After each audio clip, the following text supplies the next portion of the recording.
Hello guys, Zipfish here, and today we are in Space Engineers. Space Engineers is a online game that could be played as single player, space-based / futuristic sandbox. You can build spaceships, you can build stations, you can build rovers, you can build so many things. Now very recently they came out with the Xbox update, which allowed people on Xbox to play Space Engineers. And I just remember when I was a very new player to Space Engineers, it is very confusing. So I decided to create a tutorial on Space Engineers. Alright, so when you first boot up Space Engineers, you want to hit New Game. So New Game will bring up this Scenarios tab. There are two scenarios that I recommend you play before anything else. If it's your first time ever playing, I recommend using these. So the first jump is mainly controls. It shows you how to move around, how to grind stuff down and such. It's helpful. It's also pretty action-packed, so it's not a boring tutorial. Learning to Survive is it's basically basic setup of a base. I still recommend you play it because it can be helpful. But what we're going to play today is Star System. Now, why Star System? Star System has all the planets in it, and it also has a bunch of starter things. As you can see with a lot of these, you start with a larger thing like Earth planet. You start with a massive base. No. What I want to show you guys is how you can start from nothing, or at least a little flyer, and go up to space and build massive bases and such. I think that's how Space Engineers is kind of meant to be played. So before you hop in, I recommend going to advanced options and turning up your character's inventory size. The rest of this is standard, but I definitely recommend turning up your character's inventory size. And I only recommend turning up your character's inventory size because it can really be a pain early game to just have to constantly go back and forth. So at the end of the day, this is just a time saver. Now if you scroll down, there are a few other options like day duration. If you scroll this all the way up, it's just infinite day. But what again, optional, but I recommend is that you turn total PCU up so you can build bigger ships and stations. And then for this series, you don't need this. It's just for this series, we're gonna have spectator enabled. Why are we having spectator enabled? It's so that we can I can get glamour shots of stuff. Also, so we can get time lapses because time lapses are cool. So you can also see down here, this is all experimental, the spiders and wolves. They attack your base. I don't know. I don't think they really improve the game, but you can do that. Also, if you really want to, you can enable friendly missile damage. It doesn't really matter. But after you do that, you can hit OK. And then there's mods. So for this series, as you can see, we have quite a lot of mods over here. Not turned on though. For this series, I'm only going to have one mod, and it's just for the spectator time lapses. I won't use it any other time because I want this tutorial to be mostly vanilla. So the mod is called Nanobot Build and Repair System, and it just it takes materials that you give it and it builds stuff for you instead of you having to hand weld it, which also saves time.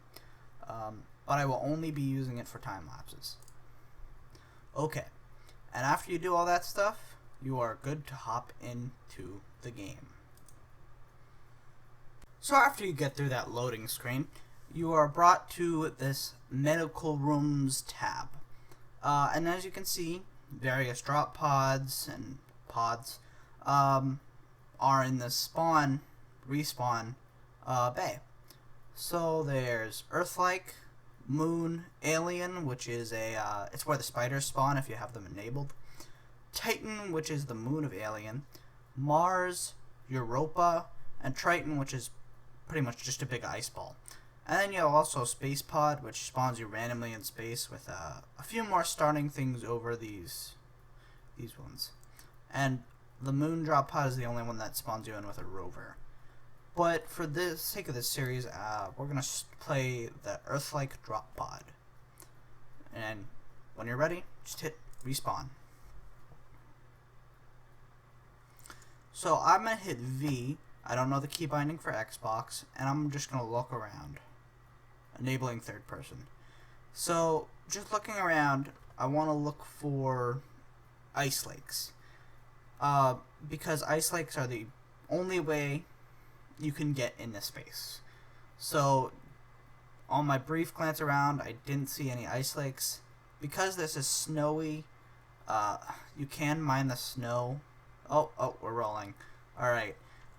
Because this is a snowy biome, you can just mine the snow. But it's also very mountainous, which isn't great for base building.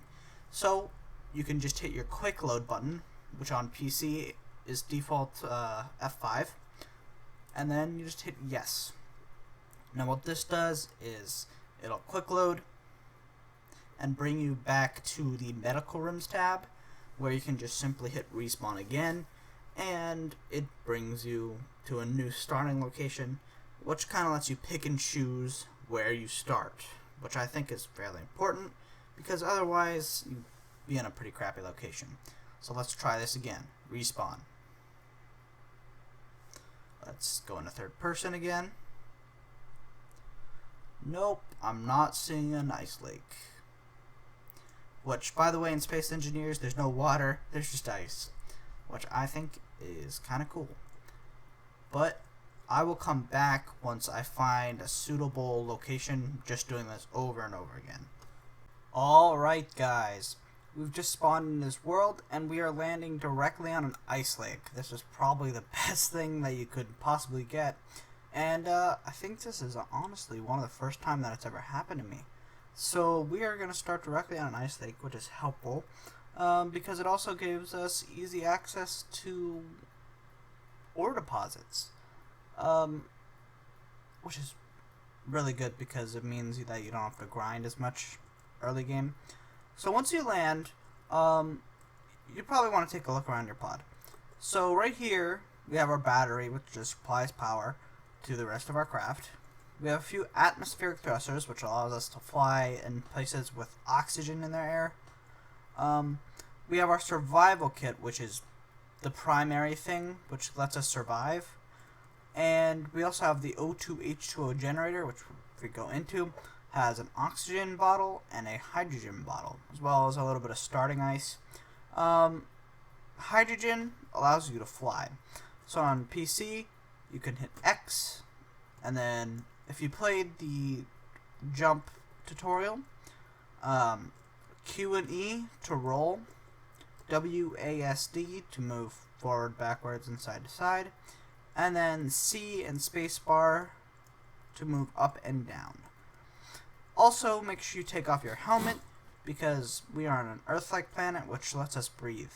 And you know it's a breathable atmosphere because if you look in the bottom right, it says O2 high, and there's a little bit of temperature symbol, and it says warm, which means we are good. So in the bottom left, you can also see that we are at 98% energy. If you just need, you need to replenish your energy. And with the survival kit, you can just hit this little portion and it says hold F to recharge and heal. So you just hit F and it fills it back up for you. So looking at, again, the bottom left, you can see health, O2, which is oxygen. There's a lightning bolt, which stands for energy, and H2, which stands for hydrogen. Now these bottles, again going back to the bottles, hydrogen bottles, if we just fly around for a little bit and our hydrogen becomes low, it'll automatically refill from that bottle. Alright, so now to get started, while it is good that we are starting on an ice lake, right now we have no way to process any ore. And that means we have to use the survival kit, and if we go to this production tab, we'll see ingots. This is how you get your base game resources, and it's how you always start off every single game in Space Engineers. Now you're gonna want to queue up a lot of this. So Control, again on PC, is 10, Shift is 100, and Control Shift is 1,000. So I usually queue up around 10,000 of it, and then we need to get stone. So to get stone, actually, perfect time to use the hydrogen bottles. To get stone, we have to fly over to any of these places with actual stone. You can also mine dirt, but it gives less stone than actual stone. So then you can hit C to crouch, and then you can just mine. So now, because we are on an incline, it'll all just roll down and gather up. But generally, if you spawn on a flat place, you can just dig a hole down and you'll eventually hit stone. So that is a pretty easy way to do it. So I think this is probably enough stone to get us started. Or at least show you guys. I'll probably mine some stone off camera because it's not very interesting. So we can just pick it up with F. On PC it is of course F. And then we just can fly back to our respawn pod, which has a GPS signal on it. So if we fly over here, a little past that. Alright, so now then if we go into our survival kit, and we can double click all of our stone into the survival kit, and it'll auto process it. See, it's turning it all into ingots. So now we see 4 things are being produced by the stone. There's gravel, which is just a filler material. It doesn't do anything to my knowledge. There's Fe, iron ingots, which are used in many things. Nickel, which is primarily used in motors.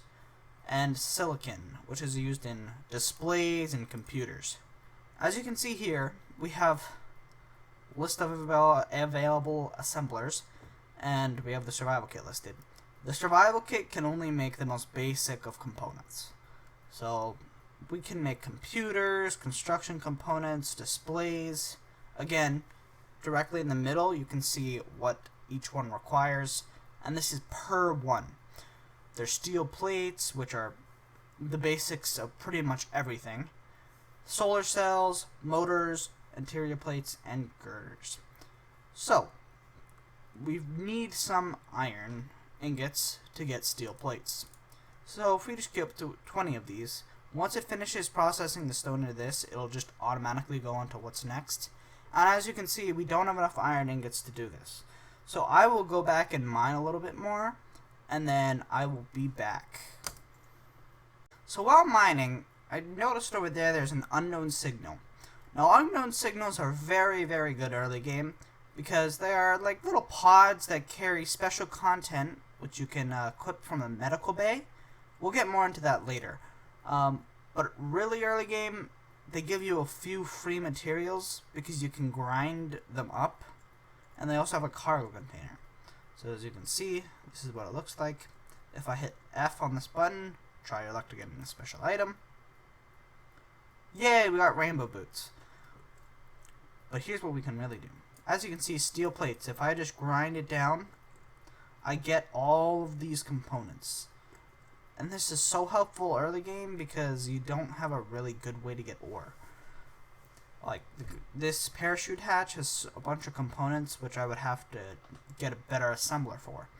So I can just steal it from this, and then we are good. I still will have to mine a little bit, but I really like the unknown signals because they're such a quick way to get some easy loot. So now if we grind all of this away, there's also this small battery, but we can't use it. We can grind it down, but as you can see, there's power cells. And power cells are the only thing in Space Engineers that if you ground down, they're lost. They just become metal scrap. So, not great. But here's the small cargo container. As you can see, We got 47 construction components, which is pretty good, and 611 space credits. Now, space credits are used in the economy, which we'll get to later. As you can see right now, there's no stations nearby for us to trade at. But you would be able to deposit these credits and trade them for other things, depending on what the station sells.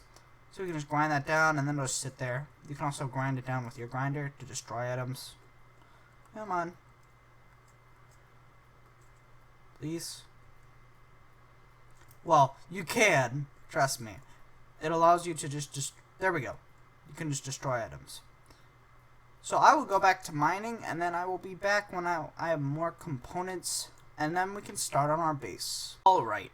I've mined enough resources to get 50 steel plates, which is enough to get your base essential started.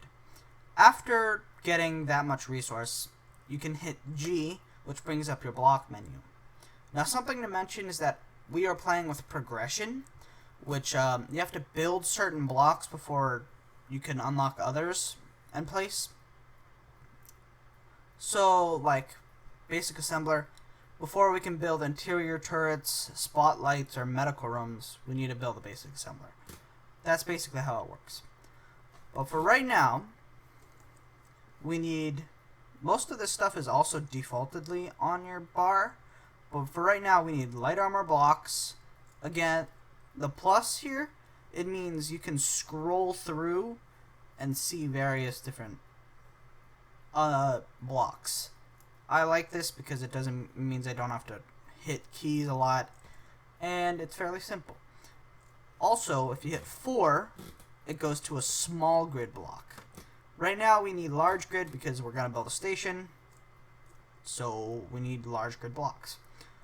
So we can just kind of lay out a basic platform. I'm going to do like a 7, no, I'll do a 9x9 platform.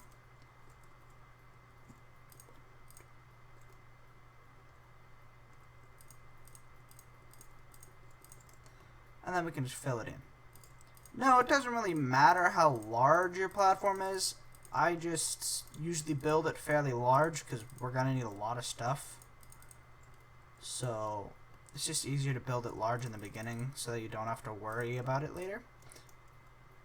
But as you can see, you can place down blocks while they're not fully welded. These also count as power transmitter blocks. So as you can see, we need more steel plate to build more. So I'll go grind up a few more steel plates, and then we'll finish up this platform. Alright guys, so after I spent a few more minutes grinding up more iron, another good way to get more steel plates, if you don't really want to go mine, is just simply pull them off of your ship. So I don't super recommend doing this, but you can. It won't really affect anything.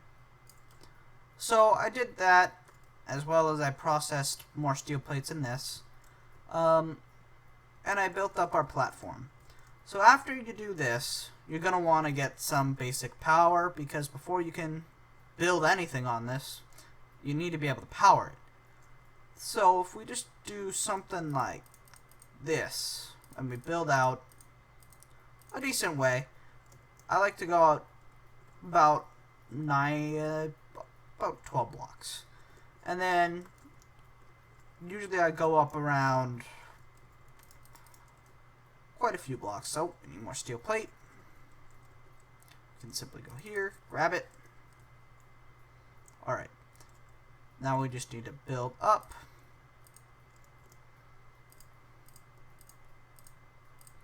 And for early game power, I recommend using the wind turbine. It's simply the best. It produces power at all time, and unlike the solar panel, it's constant. So this can produces around 200 watts, which is pretty decent. It's enough to run stuff like the basic assembler and the basic refinery. But as you see, I can't place it down because I need interior plates. Now if we go over here, I've used my seat to store a few items, and you can see we have 5 interior plates, which is pretty good because that's as many as we need. And you can see that they've got that green box around them.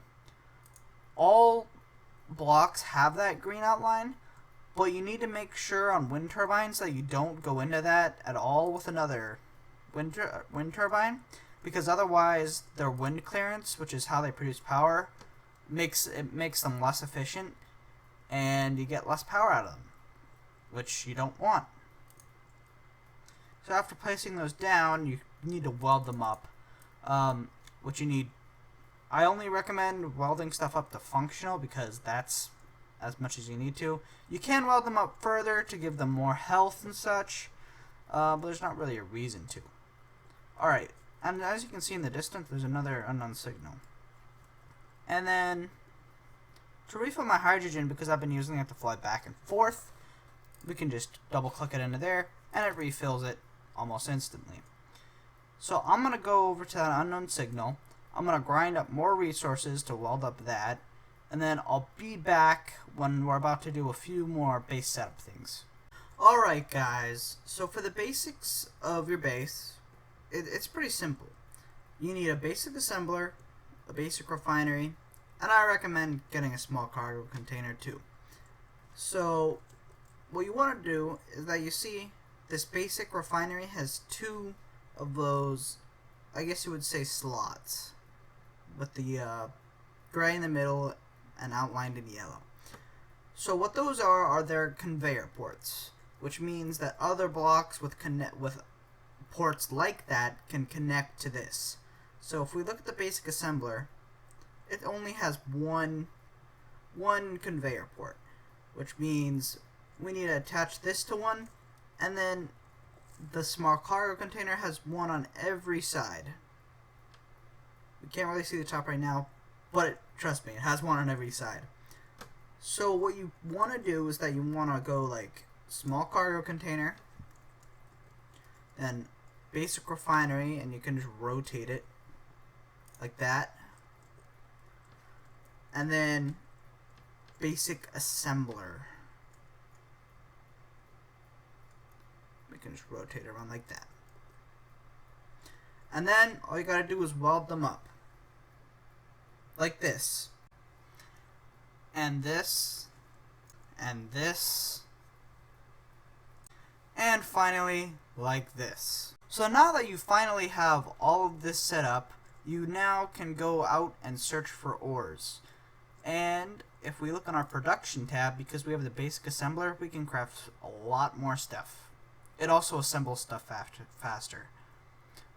And if we go to control panel, we can see in the basic refinery, it's got, its power usage and stuff, but the basic refinery can refine ores, and it also refines stuff much faster than the basic survival kit. Here are wind turbines with wind clearance optimal. See how much they're outputting right there? That is pretty solid energy generation. I hope you guys enjoyed this first episode of my tutorial. In next episode, we're probably going to go out searching for ores, and we might even build our first little small craft.